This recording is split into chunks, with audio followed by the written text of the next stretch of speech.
This episode is sponsored by Vorbos. Check them out in the description below. Objection story. Jake has one, I have one.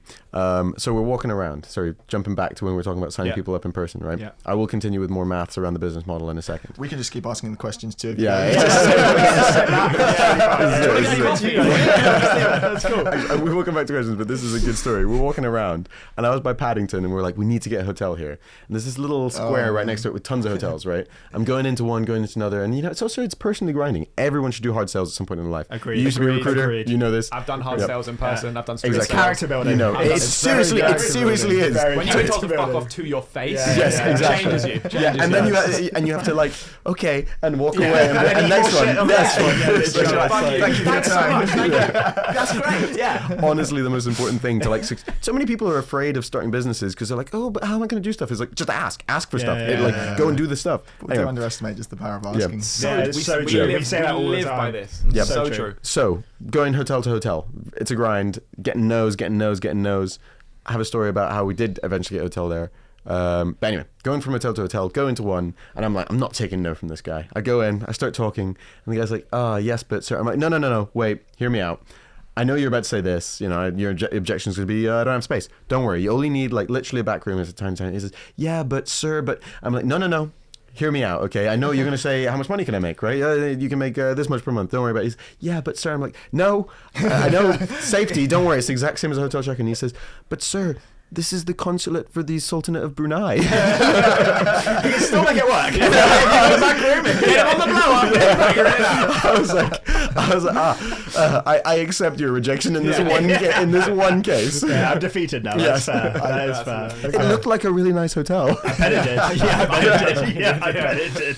Funnily enough. I had an identical story with a slightly different punchline. Exact same setup. I was there like, I'm determined, like I've been through enough hotels and hostels, I'm gonna get a yes out of this one. So I go to the hostel in Belfast, and I'm going through the same process as Ant, like handling all these objections before he's got the chance to say it. And he says, this is like a homeless shelter hostel. Wow. Okay, I was just like, I'll show myself out. Discounted rates, maybe. To be fair, you could really do with extra revenue. Can you give any specific advice to females who are looking to raise money at the moment? Know your numbers, which is advice I would give any founder. Be confident and just know your business inside out. But also, I think women can be a little bit more shy or at unease with the accomplishments. So realize what you've done and how incredible what you've built is.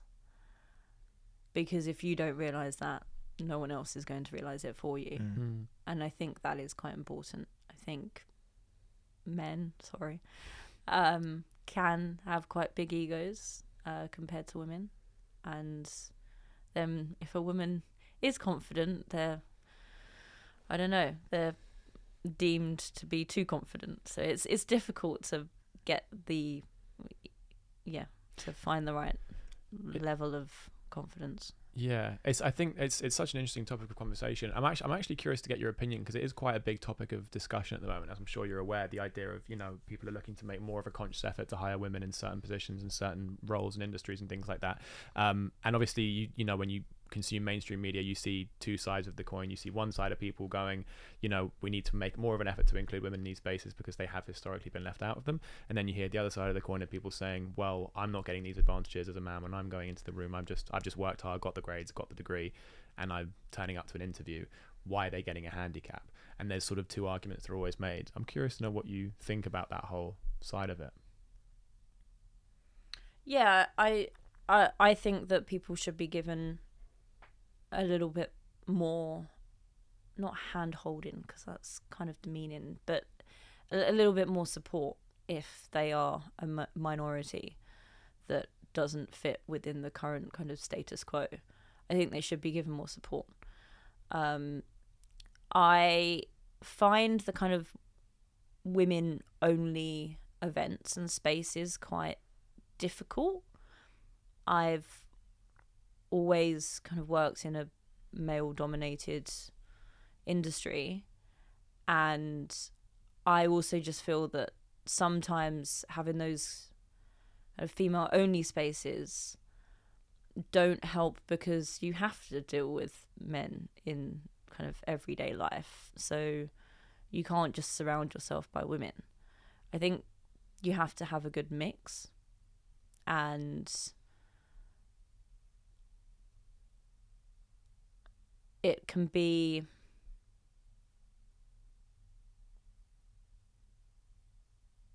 it can be difficult if you're only having conversations with women about anything, and then you kind of have to go off and speak to a man. They'll expect you to kind of act in a different way. You've kind of got to work out how you work together. Do you think everyone should get a credit card? I think if you know how to manage your finances well, credit cards are much better than debit cards. Why? Because a couple of like very practical reasons. One, you're not spending your own money initially, so you can pay it off all the time. You can pay it off daily if you want to, but if there are any issues with like a hotel authorization that's coming out of your bank account, credit car rental authorization that's coming out of your bank account, if you have a dispute, it comes out of your bank account first. So there's a whole bunch of like liability risk that you're protecting yourself with a credit card, because you just pay it back later, and if it's disputed, you don't get charged on your bill. Secondly, if you want to buy a house in the future, one of the things lenders will look at is your credit history. Using your credit card well is a really positive signal for future lending products, so mortgages, car finance, things like that. So be better on the credit history. Thirdly, just rewards are much better. Credit card exchange is higher, so they can offer more generous rewards as well, so you get more benefits with it as well. And then lastly, just cash flow management. If you pay it off within the interest-free period, you don't pay any interest anyway. And if you have any emergencies as well, you've got an emergency buffer as well. So good example, my co-founder, fortunately his father-in-law passed away, and funeral expenses are not cheap. And he has money, but they had a lot of cash flow shortages. And so having a credit card actually meant they could smooth the cash flow out. My flights back to Australia are like £4,500. That's a lot of cash. Yeah. Wow. Because I fly back during Christmas, and my wife and I. And so actually putting a credit card means that I can pay it off within the interest-free period. It doesn't cost me any interest, but helps me manage my cash flow. And if I want to borrow for maybe 2-3 months, that's a really good way of managing borrowing for a short period of time as well. I would say credit cards are really good for day-to-day spending, cash flow management, emergencies, credit score building, and for protection. Not good for long-term lending. So I would always recommend do not use credit cards if you want to borrow for long-term. You might, unless you use maybe like a balance transfer, which has 0%. But in general, their personal loans are designed for long-term borrowing. So I would say all these financial products are really, really important for different jobs you're trying to solve in your life. Personal loan for like a longer term, large ticket item. Buy now, pay later for a distinct item that you want to borrow for that one item. A mortgage for a house, car finance for a car, credit card for cash flow management, day-to-day spending. So different jobs to be done, but actually very valuable. And if you think about it, if you pay off your credit card, let's just call it you paid off daily, that is on net better than using a debit card. Because you get the rewards, you get credit score building, you take no risk of spending if you paid off daily, and you still have the emergency buffer if you need it as well. Now, I think some people are just like, I don't know how to manage my finances too, or the temptation is too great. And I recognize that for some people, that's not appropriate for them. So I think if you can't use it well, then that is a product that I would say you should probably just stick with a debit card, but then you need to worry about overdraft and then worry about other lending products as well. So I'd say there's no magic bullets. I think with most financial products, there is neither good nor evil. They're all tools, and tools used well are really great. Tools used badly are really harmful. And I use the analogy with the team all the time that credit or any sort of financial product is like fire. It's really powerful for like, if you use it well, like heating. Fire is great for heating, cooking, combustion. Like there's so many great uses for fire. And on the flip side, it can be very destructive as well. It can burn you. It can cause a bushfire. It can burn a house down. Fire is neither good nor evil. It is just an innate sort of tool that can be used for both good or evil. And I'd say the same thing about credit cards and most financial products as well. This is the economics of the cosmetics world. The vast majority of products are being sold in your local drugstore, whether it's Walgreens, Boots, or wherever you are in the world. Those companies take 30 to 50% margin of your product. And you have to be able to manufacture and have enough fat in the system to be able to reorder the second and third batch. Otherwise, you'll go bankrupt. So knowing that, and say you're selling a product at £5, that means they've already taken £2 away. Your VAT is gone. That's also another £1. And now you're left with £2. Now, in that £2, you're going to have buy packaging. So my packaging costs about £1 per jar. And then your the ingredient that you're filling it with. Now, because I'm using expensive ingredients, the ingredients itself are £5. You wouldn't be able to sell it, let alone manufacture it. So if whatever you're buying in Boots, just as a matter of maths, the ingredients have to come up to less than 50p. So the model must be then just direct to consumer. It is. It has to be because that's the only way you can. It is, but the other thing to know is the product you're buying in your local drugstore are cheap product. Meaning, not just you're buying it and it's cheap. That's just blowing my mind. The ingredients being put in there, no matter what the claims are. Because by definition, it has to be that. Exactly. And that's what people don't understand. Wow. And so that what I realized was, these are all really cheap products with lots of claims. Yeah. But actually, what I realized is they're not using ingredients in the therapeutic index. Their cosmetic regulation is very lax. You can, for example, put 0.0001% retinol and say this is a retinol cream. Yeah. I'm with you. Okay. I saw that. I saw the video you did on the retinol creams. I watched that same thing. Yeah. Wow. So I didn't think people didn't realize this because there's a curtain on the cosmetic world and no one's going to expose it. Yeah, of course. And so when I started exposing product after product after product, then people started to understand, and then they went, hold on, so actually, Dr. V, can you make us a product? These are the percentages we want, these are the ingredients that we want, and put them together. And so I started making tyrosinase inhibitor kits with 10 tyrosinase inhibitors. That doesn't make any logical sense. The reason is you can only remember 3. So if you're in Boots, you'd be like, oh, this is a retinol cream, I can remember 1 ingredient. You would never remember 10 ingredients. So why would you put 10 ingredients in when it's financially not viable and people aren't going to remember anyway?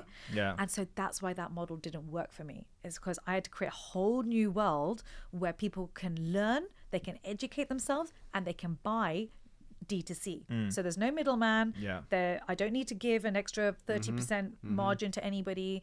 So imagine, for me, you're buying a retinol serum, which doesn't even exist on the market. You can't actually buy it anywhere else because there's such expensive ingredients to combine together. At a reasonable price that it just wouldn't be viable on any shelf, and that's the vast majority of skincare. You win by default. That's mad. Yeah. What's something that people don't know about the supermarket industry? Are there any dark secrets or things that people would be surprised to know? The darkest secret, which isn't a secret, when you tell people, they get it straight away, but they don't think about it.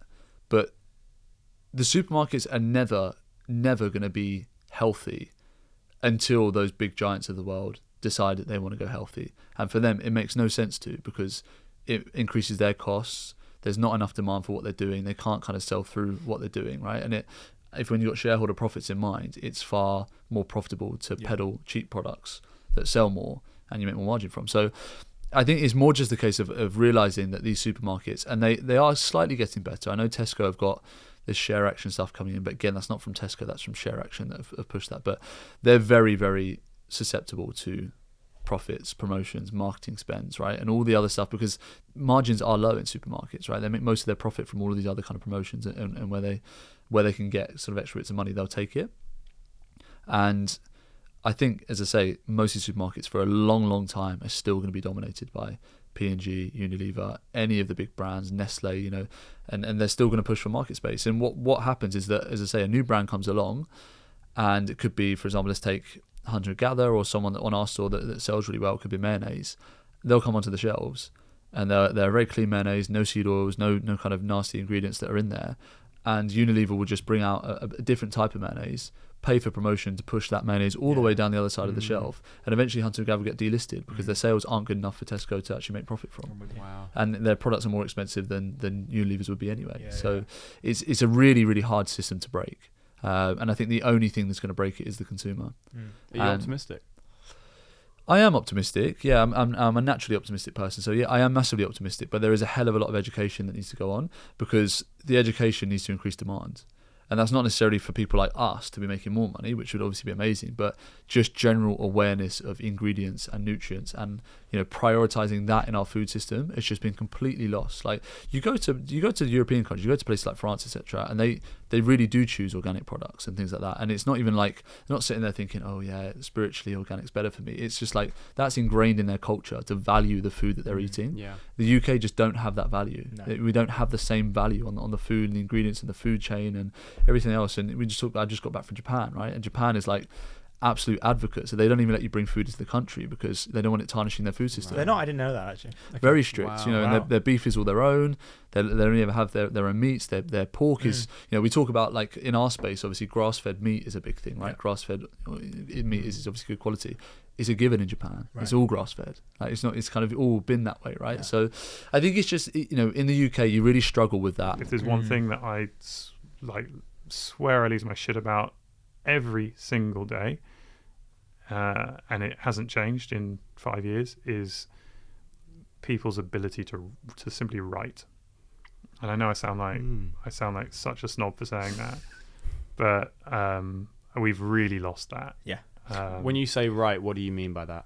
Anything, like write an email, write not a letter, but just an internal document, write a business case, write a press release, write whatever it might be. Do you mean sort of practically, or in terms of people not using kind of luscious vocabulary? And No, things I'm like a huge fan of, you know, kind of the Economist style guide approach of like plain English, simple words. that? Right. You know, there shouldn't, you know, always avoid jargon. Don't use acronyms. Don't use a big word when a shorter one will do. Yeah. You know, I'm not here for the kind of snobbery of the language. But just the ability to kind of get a point across in written form. Right. You know, some of that kind of basic stuff, the pyramid principle stuff. You know, the number of times I see an email where it's like, yep, cool, and the last line of your email should have been the first line. Was it like signing someone like Fortnite? Like getting to work with, you get to work with Fortnite. Yeah. It's very interesting. Like a lot of these sort of brands will come up and they literally are like new to the whole merchandise angle. So we did this thing with Ninja. He used to be a famous YouTuber. He did this thing with Drake, and suddenly he was the hottest thing ever. Yeah. And we're like, do you want to do a range? We'll do like a range. He's like, yeah, cool, let's do it. So we did ranges, and we do these sort of things with these, you know, up and coming guys. So you worked with Ninja from Fortnite. Yeah. That's so dope. That's quite a cool accolade. That's a great, yeah. That's quite cool. What's Ninja? What's Ninja like? He was well, we didn't really like the way it's all set up. You don't really work with them. You like kind of have like one meeting where they like kind of might be involved agreeing the terms of the contract, and then they're like, right, just do all the design, send us everything, and we'll sign it off, and then, you know, we'll leave it. But basically they'll sign off like, we're going to launch it in store, and there's going to be some like the logos on the floor, and the range is going to be like this. So generally you get to kind of create that look for them, and they'll sign it off. I probably spent my 20s and 30s working 7 days a week. And I think I remember once, and it was wrong to do so because it'll ruin your life, and you'll put on a lot of weight. I remember once, it was a Sunday afternoon, it's 4 p.m, and I said to myself, oh, I've got an hour off. I was so excited. That's wrong. So there is a price you pay for all of this. So you wouldn't say you loved what you were doing then at that point? I loved it, but there's a price to pay for addiction, an obsession. And by the way, 1999, well, the premonitions that I used to get, not premonitions, these strong feelings I get, I remember saying to my grandmother, I said, I think I'm going to be asked to do something in government. This is where it gets spooky. I think I'm going to get a letter from the Prime Minister. This was the time where I could think of something and it would happen. It's nuts. Do you believe in The Secret? I don't know. I mean, there's people who've got incredibly successful lives who believe in it. I was gobsmacked when I saw Oprah Winfrey believed in it, and, you know, it happens. I think what it is whether you believe in that part or not, it's the fact that whatever you're thinking about constantly, it's not that you necessarily I can think all the time about losing weight, but it's not going to happen unless I move my arse.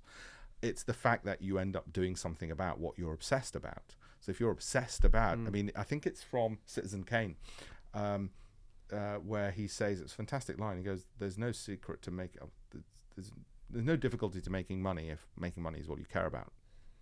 And it's that point of the obsession. I soon discovered making money wasn't what I was obsessed about, in actual fact. And as a friend of mine once put it, a former MP put it, he says, you don't actually have the greed gene. And I don't. I've got a question that I've been thinking about for a little while, and I heard someone say this once, and I think because you're the first person we've had on here that has their own charity, especially one that helps people abroad. I'd be really curious to hear your perspective on it. I was speaking to someone once and they said, one of my issues, I think they said they prefer to give their money to people that they see, like you said, like homeless people that they see on the streets or in person, or people that they know in their community, because the quote unquote sort of Africa stuff that they see, you know, with like things like comic relief, that sort of thing, they say there's kind of been a numbness to it in a way, culturally, I'd say, because it's been around for so long, and people sort of, I think that's a shame, because I think it means people lose faith in the work that is being done. And we know that there's so much amazing work being done by, you know, things like comic relief, by things like, you know, the work that you're doing. What do you think about people's kind of I guess cultural numbing, you know, because they see the adverts, they see the TV stuff, and they go, well, where's the money really going? Hasn't it been long enough now? It seems like, you know, it's kind of the same now that it was then. And I thought that was an interesting point, and I think it's a bit of a shame, but I'd love to get your opinion on it.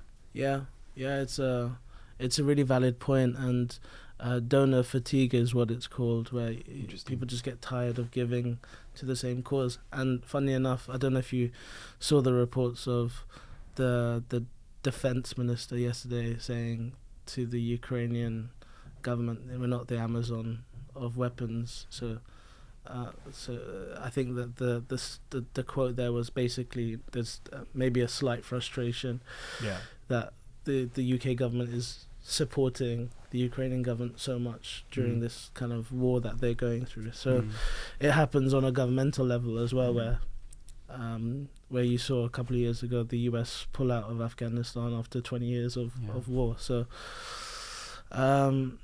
it's tough, and there's need all over the world, and where do you start, right? It's that you see these things and you feel so helpless. You know, like my pound or my dollar, my money is so worthless to the bigger impact of this issue.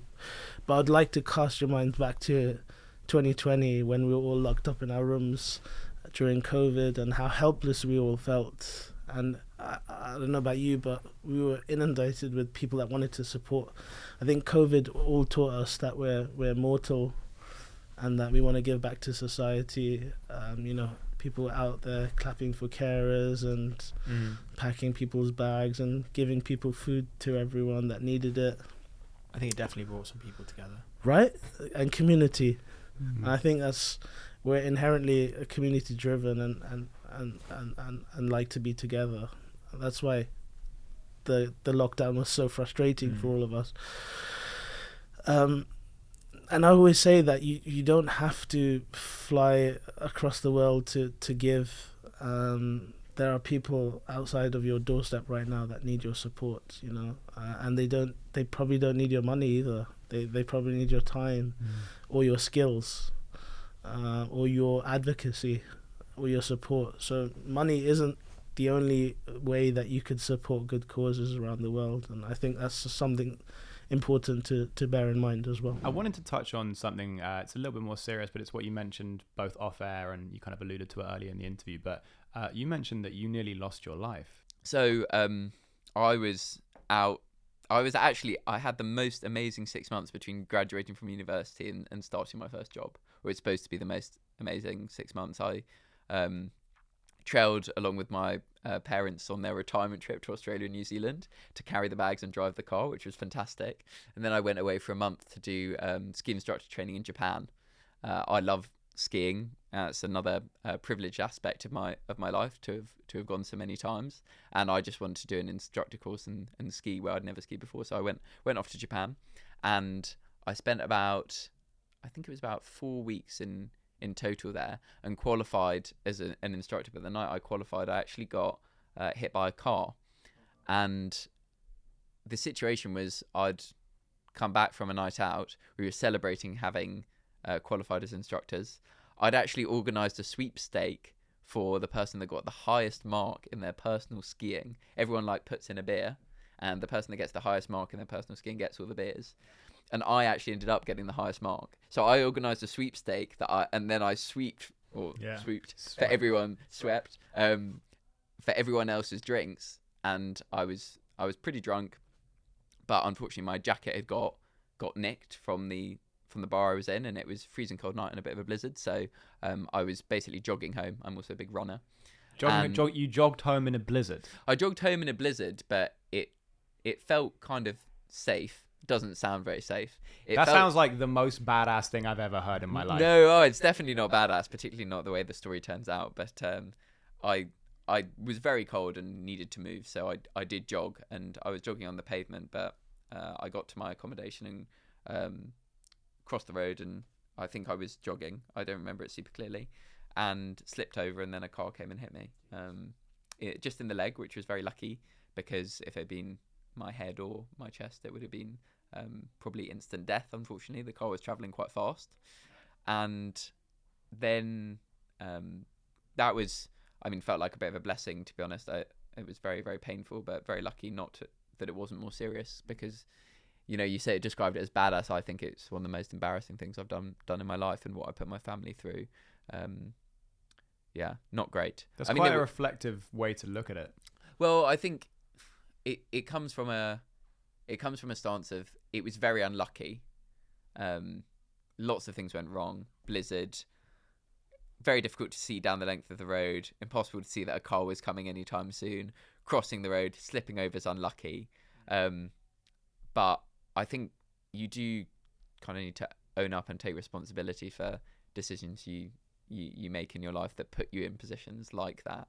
And certainly me going out for a big night drinking, as fun as it was, to then jog back in a blizzard, badass but dumb, I would say. I respect that. How does your, if at all, kind of perspective change when something like that happens?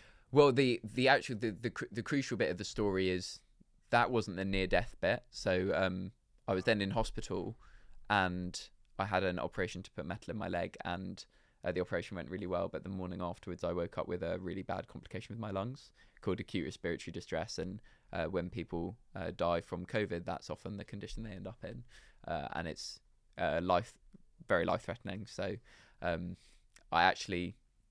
the worst part of the whole thing was I woke up in a big fever the day after the operation, and I was rushed around the hospital doing loads and loads of checks, and I was taken to this big room with every doctor and nurse that I'd seen during my time in this small ski hospital called Kuchan Hospital. And then the chief of the hospital kind of came to my bedside and said, we need to kind of sedate you now, because there's quite a big risk to your life. And I don't even know how I'd respond if someone said that to me. Yeah, I was worried. I was quite grateful that they weren't going to have to amputate my leg, because no one had told me anything, and I'd kind of assumed that was the way things were going, because it seemed like an urgent situation. Oh, was that on the cards? I don't think it was on the cards, but that's what was in my head. Your thought because was, I just had an operation on my leg, so exactly. Like something must have gone wrong. There was an infection somewhere. I was talked through about all the kind of operational risks ahead of the operation. Anyway, so very luckily for me, my dad was out in Japan with me. He'd flown out when I was originally hit by the car, so he was there with me for the operation and in the aftermath. And I insisted that they didn't sedate me until he'd arrived, and so I got to kind of hug him and basically say goodbye. But I had to call my mum and my brothers back here in the UK and kind of deliver the news and come to terms with the fact that I might not see them again, which was hard. But anyway, it turns into a happy story, because I was sedated. I was put in a coma for a few days. I was transferred to Sapporo, which is the capital of Hokkaido, the top island in Japan, to a bigger hospital there with a bigger intensive care. And almost as quickly as things had gone wrong, they kind of fixed themselves and I was fine. I unfortunately still had a broken leg. I kind of woke up from my coma and I was like, great, what a wonderful thing to be alive. And then I was like, oh, my leg's still screwed, which is, yeah. That's a really... Yeah, I mean, that's a really intense experience, man. I posted a video. I was like in the sea in Dubai. I was wearing a dress and I was like posing. And then I saw that. Is this the one where you said that you had a really awkward moment where everyone else was basically saying stuff to you? Yeah, they were kind of like, there was like girls in the background. They were kind of laughing at me. And I thought, come on, this is Dubai. Like every influencer. This is nothing new. Everyone here. Also, I wasn't like in the way. Like I'm very like shy taking photos. I hate doing it generally, but especially in public, I'm like, oh, just get the photo and be done. Please, one take, wonder. Okay. And I was like, oh, I'm really not getting in the way of you guys. But you could visibly see me shrink and my confidence just got knocked. And only when I was going through the content afterwards, I was like, maybe I should share this. I literally shared it with a typo in the text, but it got 17 million views. Yeah. You know, so you just know, if I knew it was going to get 17 million views, I would have probably picked a nicer cover photo. I would have, you know, spell checked and stuff like that. Do you ever think about like the privacy element or the security element, you know, in terms of like putting a young girl out there with that much, you know, money is a big target, obviously. 100%. Do you worry about that? Yeah, I had a massive concern in regards to her safety. Hence the reason why she walks around with security. Yeah, I saw that. And you know, I have security with me nearly all the time. Even today, I was on the you have to in London. Yeah, so you know, If you've got I was asked you, is it safe to come? And I completely forgot where we were. I don't even know where it was. I was driving airport in Waze, and I've got people that will follow me back to back in certain situations, like 3-4 cars, 2-3 guys, dogs in a car, like security dogs. They're all ready to make sure to protect me at any level, and they're there all the time at any minute. It's permanent payroll. Right. So it's done. I've signed that contract. It's a lifetime contract I have with them. Really? Yeah. Can I ask how much that? I was about to say. Can I ask how much that is? Curious. Like, if you're really uncomfortable, we can take it off air. But like, I'm curious to know like how we can much. cut it if we need to. So basically, for my I offer a consultancy fee to the owner of the business, and he's giving me unlimited supply of security at any time for anyone I know, all the time with any car I want. Really? Yeah. So basically, he's giving me a percentage share in his security business. Yeah. He offered me 25%. I said, I don't want 25% of your business, but I want unlimited security at any time. He said, done. Wow. Okay. Yeah. Do you know what the usual rate is for that kind of thing? Like, I would say for an embassy car, I get a diplomat car. I get driven a diplomat car, so you can't stop that car without calling the embassy. Wait, what? But I didn't know that was a rule. Okay. Yeah, so like basically these diplomat cars. I've seen them around. Yeah, so basically you can't stop these cars. I mean, his security company told me, he's like, these cars can't be stopped, but you can stop anyway. It's not a problem. But we're just trying to get to our destination. We're not trying. There's no. But then the cars behind, I'll say like 1,000 per car. Because you've got 2 security in a car plus a car. Yeah. So like 1,000 a day basically for a car to kind of. Probably more. Because I've got like, you know, the last time I really used them was because when I was in London just before I left, and it was 3 cars with 6 security and a dog. The dog's about 300-400 quid for the day. The security about 500 each. So it would have cost about 3,500. And the petrol. Okay, so what if devil's advocate someone's like, do you really need that much? Like, you know, you get 1 car, maybe a couple of goons. Like, is that enough? No, I mean it is enough, but he just does it because he loves me. Right. As in like the amount of respect he has. Yeah. I said I need 1 car, 1 guy. Yeah. Just send your biggest guy. And he's like, no, I'm sending 2. As in because he knows security. He's like, Adam, like 1's not enough because something went down. If they can rob you, you're not gonna be protected with 1 guy. He's like, no, I'll send a backup car behind that car to protect you, to make sure. So then he was like, no, I'll send another car to just protect you just in case something went down, because obviously the situation that we're in, a lot of people will see me, they might know me, and maybe there are people who hate, people who don't, you know, respect people that maybe, I don't know. And from what I understand, Box Raw was recently the boxing wear that was used in Creed 3. Yes. Which is sick. Creed Let's 3, just Creed call 3, it what it is. Creed 3 and Creed 2 actually. Creed 2 as well? Yeah, Wow. Creed 2, yeah. Okay, so how did that come about? The goal when I launched the company in 2017 was always to get it into Creed. Was it? You know, having grown up watching Rocky, Yeah. I was like, okay, we need to get Box Raw in there, because right now he was wearing, the Creed 1, he was wearing Jordan, Nike. It was just simple, I went onto IMBD. I mean, the thing is, when you're starting out, right, you don't have any resources or contacts, so you just have to think, and I'm a hustler by background, so I'll find a way to get shit done. So I went onto IMBD, found out who the costume designer was, reached out to her on Facebook, spent about 6 months speaking to her, we became very friendly, and she's a great friend now, Antoinette. And then news came out they were filming for Creed 2, so I was like, okay, let me reach out to her now. I said, look, any chance of featuring Box Raw in Creed? And she was like, oh, I'm not working on the new one. I'm like, fuck, I spent 6 months trying this angle, and you're not working on it.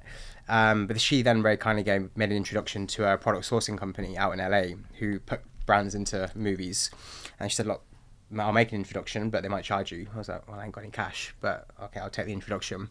Spoke to them, we became friends, Kat and Adam Stone, and they were like, look, Michael B. Jordan's sponsored by Nike, so while we can't force him to wear it, we can at least get on an extra. And then for me, that was goal complete. I was happy with that. Yeah. So we sat on line list, they placed a load of orders for products, delivered it, and then around 2 weeks later, it was a Thursday night, I remember at this point, because we hadn't been doing much business at all in America. So American was ringing me about 11 o'clock. Pick up the phone. I won't try and do an American accent.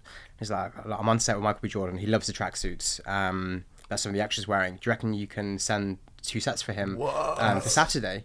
I was like, And they were like, but we can't pay for shipping, you know. And inside, I'm like, why? It's fucking sick. Yeah. I'll make it happen. That's fine. I'll make it happen. Yeah, I'll sort the postage and packaging. Yeah. On the phone, I'm like, don't worry, I'll allow the packaging costs on this instance. Right? Yeah. At that point, I'm still like, to the outside world, Boxer was still a very big company, you know, because we had a large Instagram following from the get go of launch. Right. You know, we launched 20,000, and it grew very quickly within the community. We'll touch on I was going to say we'll touch on that later. And so I agreed to send it over, sent it off. And then I was in Liberia on a mission trip with our charity, Boxing is Love. And the trailer comes out, and then he's wearing 2 of the tracksuits in the fucking trailer. Oh, no way. I was like, wow. I had no gauge. I had no idea about who was going to wear what. And the movie came out, and he wore that in Creed 2. And then but at this point, I hadn't got any direct communications with him or the team. And then in 2019, I want to say, or 2020, news came out that they were filming for Creed 3. I thought, okay, this is an opportunity for us. And now we're in a different situation because, one, our product offerings expanded completely. And you know Michael likes it. I know. Well, this is an interesting thing, right? So a few months before that, the Daily Mail were posting photos of him wearing Boxraw, saying Michael B. Jordan training in this hoodie or training in this sauna suit. They're never tagging us, Daily Mail. Okay. Like, you can very clearly fucking see Boxraw. They just say he's wearing this thing. And then we were like, okay, where's he got that from? And obviously we checked the database, found out he's a customer. And I then went to literally every single person in his network that I could think of and started to try and build relationships. And then when the opportunity came to speak to him, a half an hour phone call turned into like an hour and a half, and we just hit it off instantaneously. Awesome. He loved the vision, loved the clothing, and he loved the equipment. You know, at this stage they had a deal with another glove company, and I was aware of that. But I was also aware of a lot of tension between that, you know, because I know that and to be careful what I say here, but I know the owner of that company, you know, pissed a lot of people off basically. Right. So I got it in there, explained the innovations, and you know, he loved what he saw. You know, the reality was what I was showing him a glove that had been developed over 4 years, but it still wasn't final, and I knew it felt shit inside. You know, but then he was like, right, we'll do it all. We'll take the gloves, we'll take the boots, we'll take the head guards, the groin guards, and you've got 3 months to deliver. I was like, yeah, no problem. Put the phone down, called up Ella, our product engineer. I was like, right, we've got 3 months. She was like, how are we going to do that? I was like, I got no fucking idea, but we need to get it done. And then we had to move production from China over to England because it was taking too long in China. Right, okay. We essentially moved into the factory, the same factory that do Bentley Motors, interiors, things like that. Wow. And I literally lived in that factory for about 3 months trying to get all these products made. You know, I'm talking about the equipment. Yeah, of course. And they placed an order for about 215 products. So a hell of a lot of products. You know, and it was a very stressful period. I bet. Yeah, my health took a turn for the worse, you know, during that period. I got diagnosed with Meniere's disease, which is fine now. You know, it was actually a big wake up call. You know, but, what is Meniere's disease? So I used to get random attacks of vertigo. Right. So I could just be sitting there and suddenly the room will start spinning. And then it got to a point where it was happening 5 times in a day. It happened once when I was driving, then I crashed. Oh my God. And I was like, right, okay, I need to put my foot down and get it fixed. And they basically said, look, there's no cure. The cure is less salt food preservatives, more sleep, less stress, do meditation, and no coffee. Did all that instantaneously, and then no coffee. No coffee, yeah. And then instantaneously, it fixed itself, and it hasn't come back since. So there was a lot of learnings from it, but yeah, we delivered all the products in time. And yeah, it was great for exposure. I was going to say, what kind of thing, like when you do something like that, like one of the biggest movies of the year, one of the biggest action stars in the world, wears your brand. Can you track the conversions? You can't track them directly, I guess. Yeah. But, you know, was it like, you know, the day after Creed 3 comes out, you know, sales skyrocket, or is it over a month you noticed a gradual, like, how does that look? Yeah, it was a bit of an anticlimax, to be honest with you.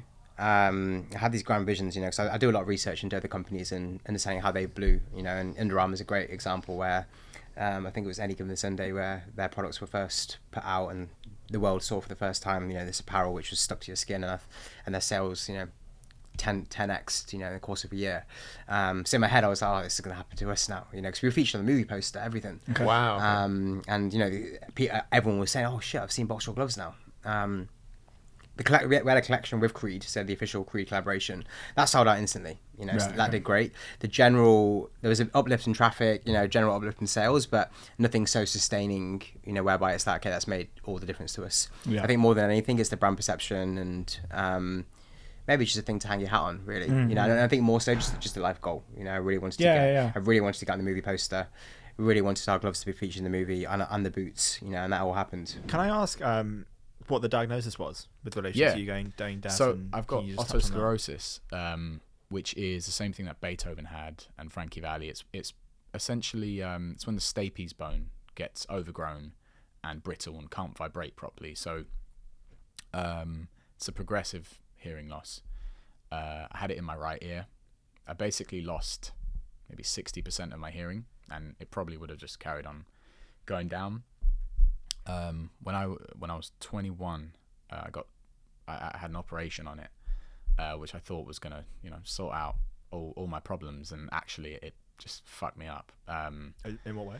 So they say you can normally go back to work after like 4 weeks after the operation. I had like stuffing in my ear for like 6 weeks, so I couldn't go back to work as a singer because you got stuffing in your ear, you can't hear anything.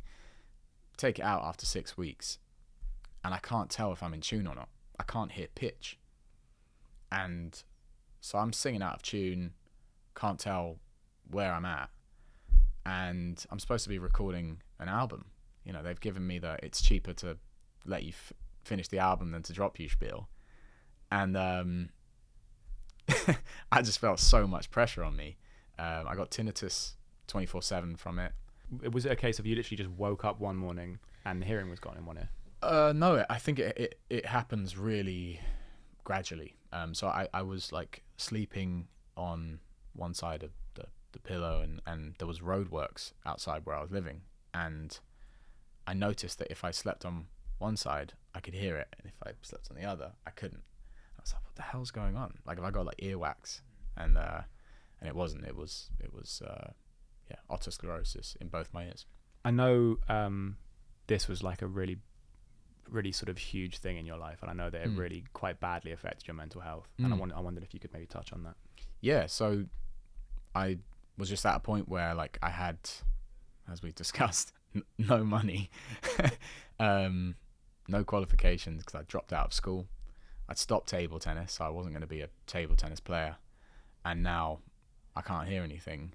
And what I then can hear after the operation is it's just messed up. I couldn't tell if I was in tune, and also any like really loud noise was super painful. So whereas before I'd be on stage like singing my ass off with loud music, I then couldn't do that because it was so painful. And I'm just like, what the hell am I doing? Like, what am I supposed to do here? And also because of that, I was really down and anxious about my future and depressed that, I had to deal with this hearing stuff. I thought I was going mad. I was so unbelievably anxious all the time. And I was just kind of at the end of my tether. But yeah, a few amazing things happened. One was Tom being there for me and being supportive throughout that time. The second thing was I reached out to my old table tennis coach, and I was like, I'm really, really struggling. Like, I want to be successful, but all these things are kind of standing in my way. And he's like, who's in control of those things? Like, who's in control? I was like, well, I am. He's like, can anyone do anything about it? I was like, no. He's like, okay, so you're in control, right? I'm like, yeah. He's like, okay, you say you want to be successful. What does that mean? Like, what do you mean by that?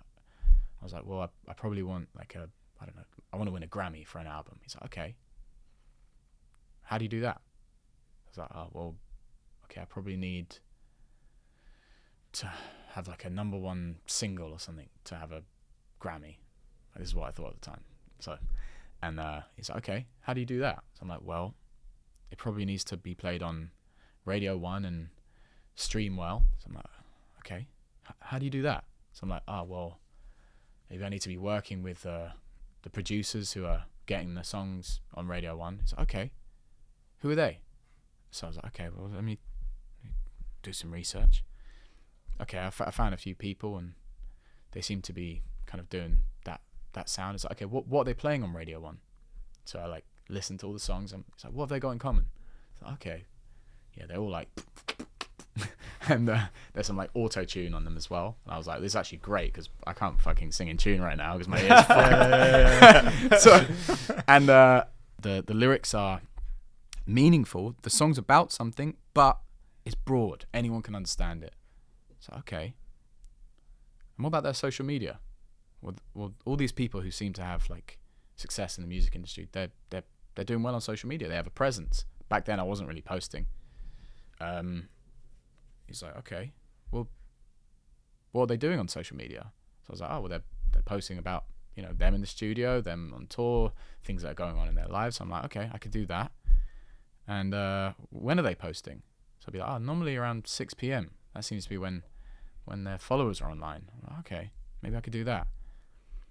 And then suddenly, from this like angst that I was feeling of I want to be successful, but I'm also really struggling, and like I think I'm going mad, and it became something that I could do about that feeling, and a few few habits that I could, you know, do instead, and that was amazing. It turned this angst that I was feeling of there's this thing which I want, which is completely out of my control. I think I'm going mad. I think I'm losing my hearing. I'm losing my mind. To okay, there's something I can do about that, and that was massive.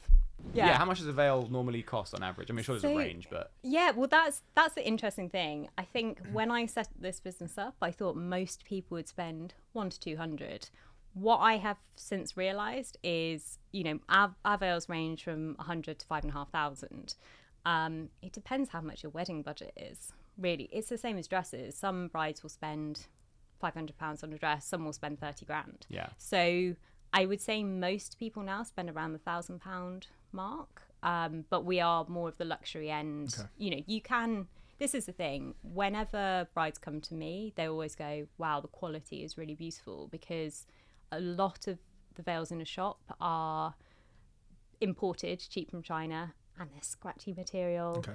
Their stuff's being glued on. Yeah. And you know, I think there's this misconception with the wedding industry that you're just paying 10 times the price, but actually we've become very accustomed to clothing being very cheap. You know, you can buy a dress for £5, but that dress takes a couple of hours to make. I think what we have that disconnect is we don't see labour costs anymore because we're so used to importing. And there's just a real issue with that. Yeah. Whereas what you're comparing to is, you know, I pay my assistant national London living wage, even though we're not even in London, you know, because that's really important to me. I don't want to work and have my company based on volunteers or interns. So many people have said to me, just get an intern. And it's like, it's not quite as simple as that. Yeah. And also, these people have bills to pay. And if I want them to do a good job, I need to value them. But I think that's where, you know, the wedding industry actually, generally, not everything, you know, there are some wedding veils I work on from other designers. And for instance, I'll hand embroider, and sometimes they turn up. And I actually said to one of my brides, like, I'm not sure this is the quality you're necessarily expecting, because they'd glued everything on with hot glue gun, and there were literally bits of lace like flapping about. And I said to her, like, all for the reasonable price of 200 quid. Well, that's the thing. She had paid over £600 Wow, for this veil, and I said, "Look, if you would like me to work on it, I will, but I just want you to know, I don't think that this is what you necessarily saw in the shop." And that's the thing. Some of these shops, they show you something, and then they've got a cheap knockoff that they then send you. Right, okay.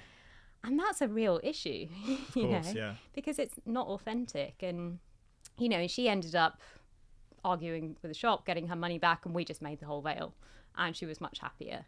And, you know, I think that there is, it's really sad that quite a few brides will be taken advantage of. I'd say probably 20 to 30% of our brides have already got a veil, because in their wedding appointments, they jack them up with a tiara, with their shoes, with a veil, and full princess mode. And they go, yes, I'll have it all. And then they go, oh, actually, because they're so caught up in the moment. I think if you love it, great. But I always say, just get the dress and then go back for an accessories appointment, because then you can see, do I actually love it, or was I just having my, like, everyone's crying, so I've got to get everything. But so many brides come to me already having a veil that just isn't what they want. What would be the difference? You said you offer anything from like 100 or 200 to like 5,500. Yeah. What is the difference, for example, if I was to get a veil from you for £100 as opposed to £5,000? So we use the same materials, unless. So basically, we've got our classic tools, which are all the same materials, whether you spend £100 or in the thousands. We also do silk, which is £1,000 plus, and that's, you know, pure silk. that's the cost is in the material itself. The difference is we use the same principles, so the same quality, the same techniques. We just do less. Obviously, for £100 will be a plain veil, beautifully made, beautifully finished. £1,000 veil will have lots of lace on. A £5,000 veil will be hand stitched, hand cut lace on a silk tulle. So what we try and do is always find out a budget first, so that we can offer everything on and below, because there's such a huge range, you know, and it's like the number of people who come to me and want Meghan Markle's veil, and they've got £200 budget, and it's like, I would love to. But You know, she was marrying the Prince of England. yeah, exactly. Different budgets. It's probably like times it by 100. Yeah. You know, so we always try and sort of manage that. And I know some people think, wow, spending £5,000 on a veil is crazy. Honestly, when I set up my business, I probably thought that too. But what I didn't think about was most of our veils are sort of classed as heirloom veils. So they get handed down. You know, we do, one of the things that I love to do is do bespoke embroidery where, you know, it might be their mum's handwriting or their grandma's handwriting. And then that gets sort of passed down through the family. Whereas a dress, nice touch. yeah, it's just That's that really really sweet. personal. I think that's the thing. Like, most of my brides come to me because they can't find exactly what they want, and I give them the freedom to be creative without needing to class themselves as creative. Do you know what I mean? They can tell me all their crazy ideas, and I go, okay, this is what I think you want. And that is true, because you can pass a veil down. Yeah. You can't pass a dress down. Really. Not really. I don't know if people do that. I don't know if people do that at all. But I think some people Yeah. do, but it's not as Well, wedding applicable. dresses. Yeah. But it's not as applicable as a veil. I agree. Yeah. Right. Oh, is all your stuff bespoke then, or do you have some off the shelf? Yeah, so I've got a classic collection online, which is sort of 100 to 1,000, and people can mix and match. Everything is made to order. So the lovely thing about that is someone can say, I want to combine these two designs. I want to make it longer, shorter, change the colour. But we have that as a sort of classic collection. And I'd say that's probably about 20%, but then 80% is bespoke. And in that sort of probably 50% is fully bespoke, just crazy ideas. Does Lovat qualify as a B Corp? We're certified, yeah. That's Yeah, awesome. Okay. We got it in 2020. Right. Yeah, we got that in 2020. It's one of the things I'm really proud of. It means a lot to me, the team, hopefully our customers. I think as a consumer, when I see B Corp on something, it does give me a bit more of an incentive to purchase. And I'm not the most climate aware person. I try and do my bit, but it does make a difference when I see that stamp. Yeah, look, because I know how hard it is to get it. It took us 1.5 years.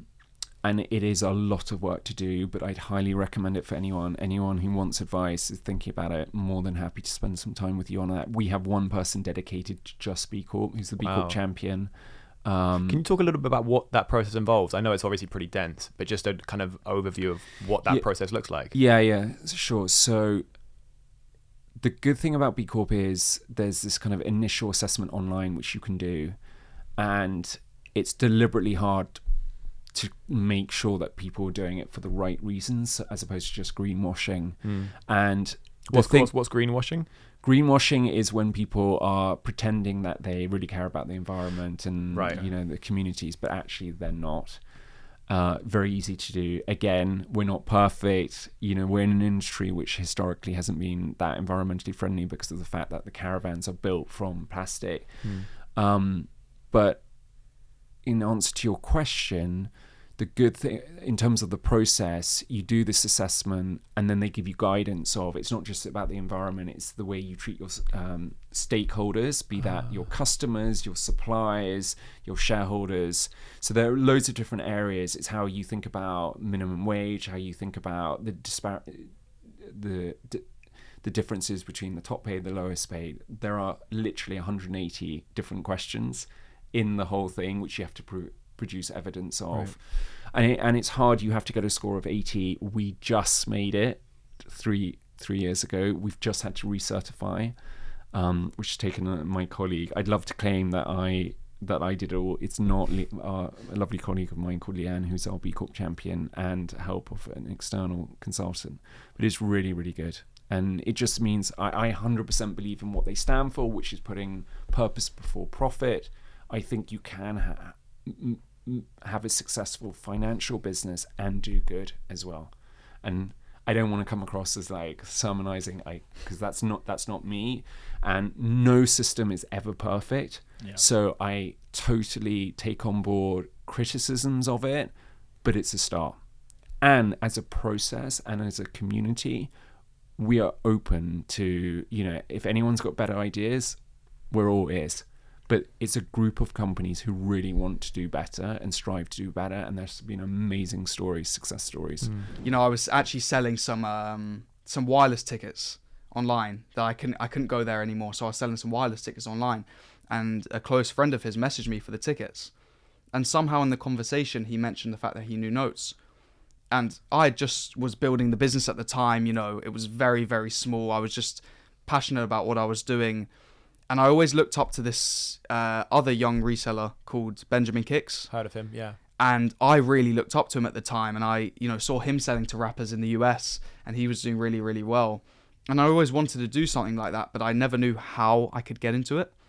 Was Notes big at this point? He had dropped Addison Lee, and he had dropped Aladdin. Right. Okay. So yeah, he was. Yeah. Those two songs were really big. And if you knew about UK rap, you knew who Notes was. Yeah. But he, as I said, he was a kid at the time. He was just building his career. So it really happened at the right time for me. And I was very lucky, to be honest, because his friend was so chilled. And I asked him if he could introduce me to Notes and he could show Notes my business. And he was like, of course. And then the next day I get a DM from Notes. And I just start talking to him. Wow. And really, I think it comes from the fact that I was passionate about what I was doing, that I started building a relationship with him, that I was just sending him products, and I was just like, have a look at these, anything you need, just let me know, and I'll look after you. And he bought a pair of Air Maxes. I jumped on the train, went to Tiny Temper's studio in Greenwich to go and meet him. Damn. And I was super nervous. So I was I like, bet. It was the first, celebrity I was selling to. And how old were you at this point? Sorry? I was 14. So I didn't know, dude. Is it? I told you, it's insane. Nuts. It was great. It's interesting to think back on it, because when you're a kid, you just do things. You don't really think. But then when you look back on it, you're like, no, that's incredible. It's crazy how it's sort of, I think you attract things in life, but sometimes you get lucky, right? And I definitely took advantage of that at the time. And I was very lucky that Notes was so chilled, and he was, as I said, a kid himself, and he was just like, yeah, sure, come along. And I come to the studio and holding a pair of these shoes, and they were just so excited by the fact that I was young and I was there in the studio, and it was kind of exciting for him at the time too, I think, because he was still growing as an artist. He was still building his career. So I think it was quite cool that he had someone paying that much attention to him, and someone that really was really interested in his individual style, because for music artists, their style and their appearance is really part of who they are. It's really important. And that's how it started. That's how working with celebrities started at the age of 14 in Tiny Temper's studio in Greenwich. I had no idea who Stephen Bartlett was in January. This year? Last year. Okay. I had no idea who he was. Right. And in January, there was an article that was written, and it says Stephen Bartlett makes 1.8 million from his podcast a year. And two of my friends sent me that. And so I clicked on it, and I was like, who is this guy? I sent the exact same article to him. Did you? Yeah. And I was like, who is this guy? And I was like, okay. And I started listening to his podcast and became addicted to it. I loved it. One Friday afternoon, I'm sitting at work. I was having an okay day. I get an Instagram DM from Reshma, my auntie. Again, I've told you she's a saver in my story. Should I go on his podcast? And I was like, yes, you should go on his podcast. And she was like, it's in LA. And I was like, wait, what date? I'm going to LA. And then she said, it's going to be on these dates. And I hadn't been to LA since I was a kid. And me and my boyfriend had planned to go there. We'd booked our flights to go on holiday on those exact same dates. Whoa. And I was like, this is crazy. This is nuts. Yeah. And then the day before, and this was the weird thing. I really believed that I was going to interview him, but I also didn't want to set myself up where I was so hyped for it, where I prepared so much that if it didn't happen, I was really disappointed. But now I'm like, that was so stupid, because I should have prepared a bit more, because I was just going with her to the podcast. It was never I was going to do a podcast with him. And I took my little camera, and when the podcast finished, I said to him, hey, do you mind if we record a podcast? And he was like, yeah, sure. And so imagine if it's a setup like this, and I was like, oh, how should we imagine it's like me and you? So I was like, how should we like move the chairs? And he just like looked at his producer, and I actually said this to my boyfriend. I was like, I bet you he's gonna let me use his setup. And he said, Should we just do it here? Because why would we rearrange all of the furniture and all of that nonsense? And in that moment, I was like, this is meant to be. This is so meant to be. Wow. And I didn't ask him the questions of like the basic questions of, tell me about your journey, tell me this. I was like, why did you write this in your book? You've written this in your book, but this is what you do in real life. What's the disparity? And that was the key, I think, that people really loved in that interview, was when you interview someone like Stephen Bartlett, everyone's like, oh, how did you start Diary of a CEO? No one cares. You know, everyone now cares because he's like he's grown it so tremendously. But at that time, he was good. He was number one.